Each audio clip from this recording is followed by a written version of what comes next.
Darlings. Written by Nick Rester. Narrated by Tiana Hanson. Prologue. The flight attendant seals the door, and Marcy squeezes my hand. She doesn't take her eyes off the tarmac. I know what she's thinking. This will be the last time I see New York. It's going to be all right, I tell her.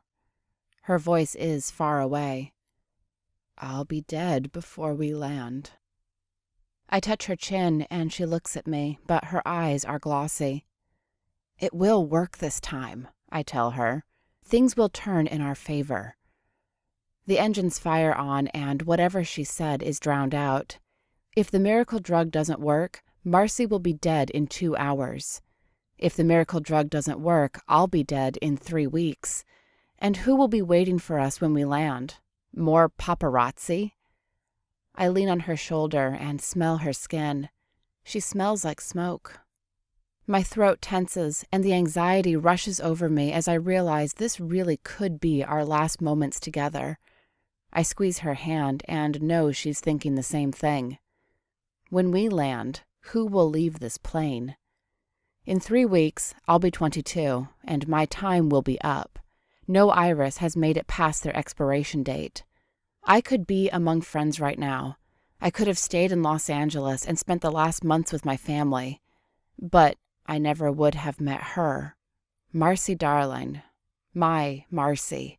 Mars behind doors, darling in public. My mentor, my alpha, my friend, my obsession.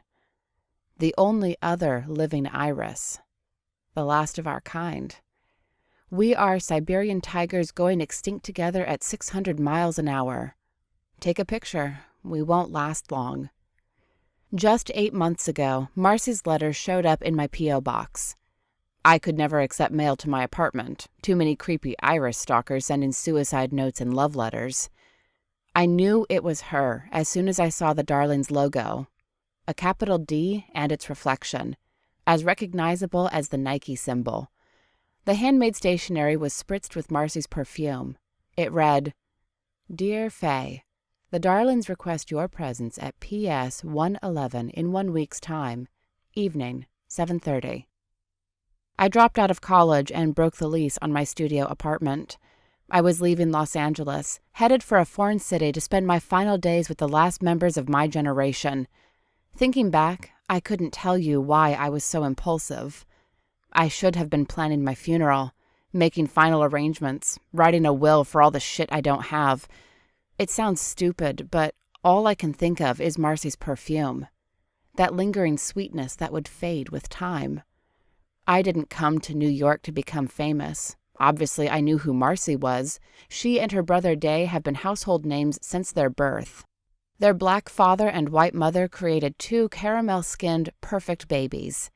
2 mixed babies with fatal diseases. Give them fashion lines. Give them TV spots and Instagram pages and agents and fans.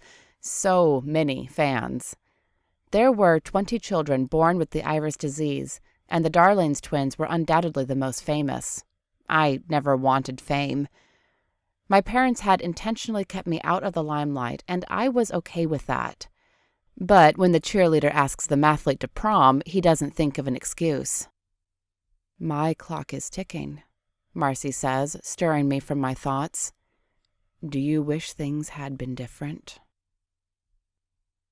Phase 1, about 8 months ago. Chapter 1. The landing wakes me up.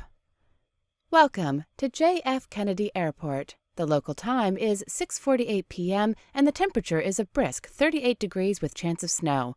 We'll be pulling into the terminal shortly. Thank you for flying American. By the time I get to the taxi line, I'm exhausted. My cab driver's name is Luis. The flash must have surprised him because he's squinting in his driver photo. I give him the address of PS 111 and shut my eyes. When I open them, we've arrived. 45, he says. Where are we? Alphabet City, he says. 45. I hand him my debit card and he points to the machine on the back of his seat. I swipe the card and nothing happens. It's not working, I tell him. Machine's broken. Cash only. I don't have cash. He sighs loudly and fumbles for something under the passenger seat.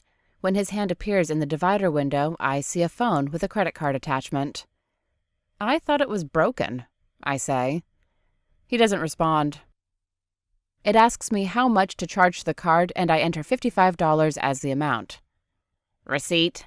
He asks, snatching the phone back. No. He eyes me in the rearview mirror.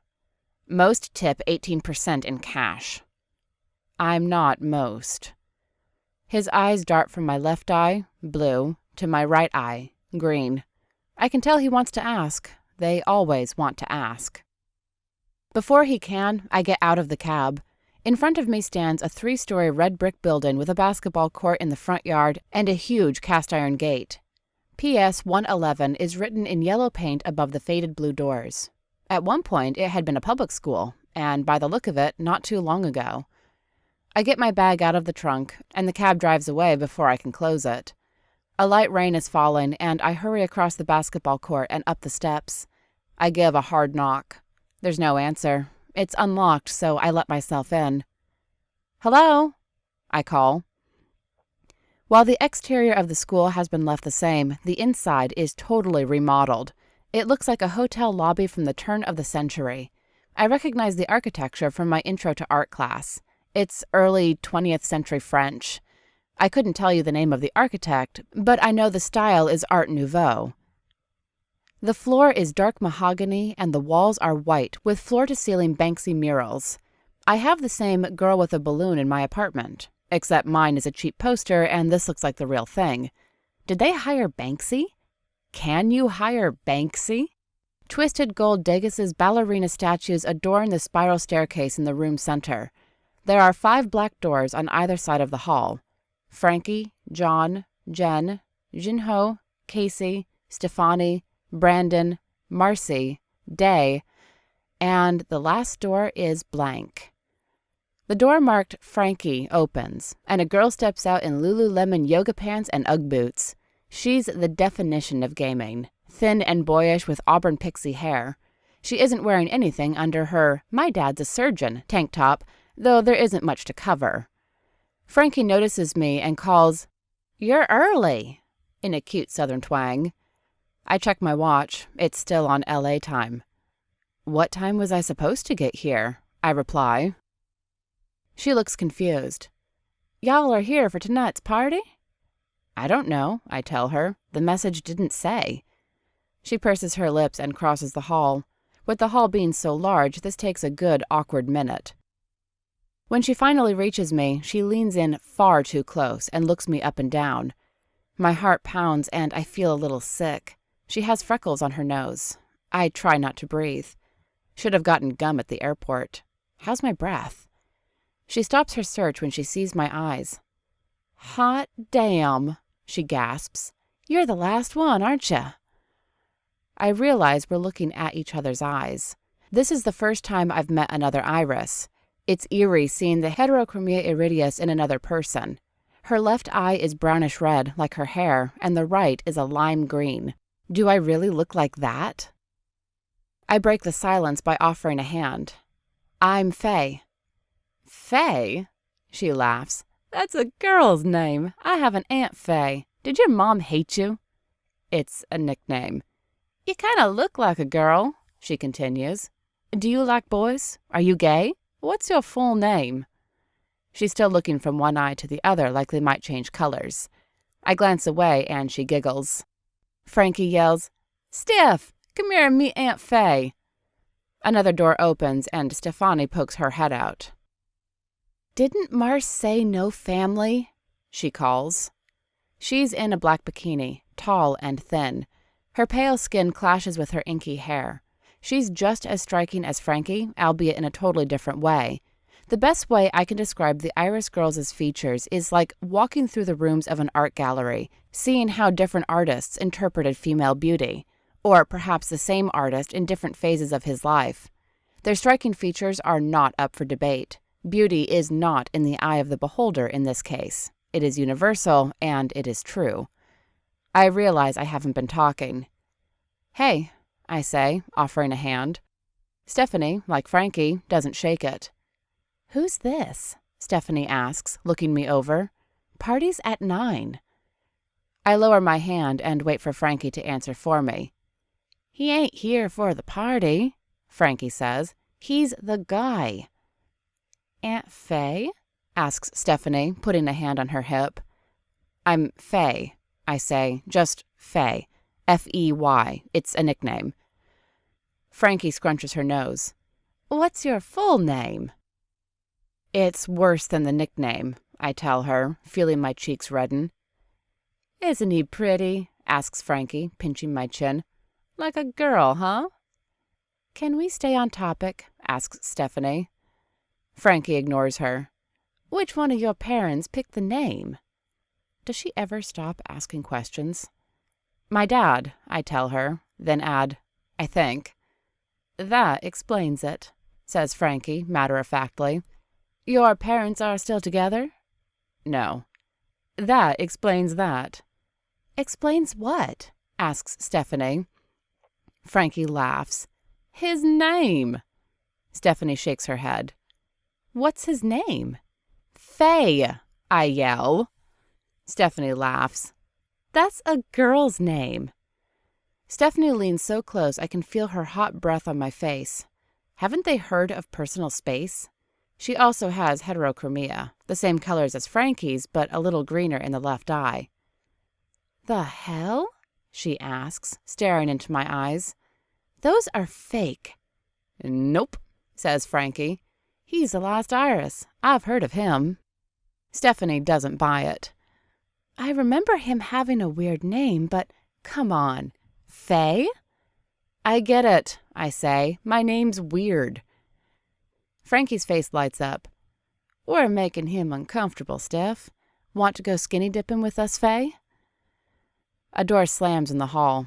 The interruption saves me from answering Frankie. From the Casey door, a shirtless guy struts out, tan and cut. I feel like a skeleton by comparison. He sees his reflection in the marble ballerina statue and casually flexes a tricep. "We're going swimming or what?" When the girls don't answer, he jogs over. "Who's this?" he asks. "Faye," says Frankie. "He's the last iris." "That right, guy?" he asks, shaking my hand a little too hard. "Casey," he says, and notices my bag. "These bitches didn't even show the guy to his room. Stop pestering him. Come on, guy." I'm led across the hall to the last door on the left. Frankie is still giggling. Casey tries the doorknob. "Shit," he says. "Still locked. You'll have to talk to the head honcho." "Marcy?" "Yep," he says, brushing nothing off his abs. I can't help but stare at his flat stomach. How does that even happen? "Never met her," I say. He checks to see if the girls are listening and whispers, "Some advice, bro. That pussy's a steel trap. Nothing you can do with her." "Got it," I say. "Know where I can find her?" "She and her bro are getting their new ex done." "New ex?" He tilts his head and considers an explanation. "Better let them tell you the rules of the house. You can hang out in my room until they get back." "Thanks."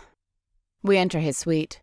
It looks like a train station depot inside. Exposed brick, wooden benches, even a chalkboard timetable that never changes. He opens a door marked 2 trains, and the inside looks like an office. An old wooden desk sits in the corner with an oscillating metal fan. There's a bed propped up on steamer trunks. "Make yourself at home till they get back," he says. "Then get the fuck out of my place." I drop my bag and look around. "Are you into trains or something?" He shrugs. "To tell you the truth, I got no clue why the twins made our rooms up like they did." "Does everyone's room look like a train station?" "Nah," says Casey. "Everyone's place looks different." "Pretty cool," I say. He scratches his elbow. "Pretty cool," he drones. "Well, time for me to get to the pool. Girls are waiting." "I'm gonna lay down for a bit," I tell him. He's already out the door. "Whatever." I flop onto the bed, not bothering to remove my jacket. The exhaustion hits me immediately. I haven't slept well in days. I'll be better after a nap. A terrible pokes me before I fall asleep. What the fuck am I doing here?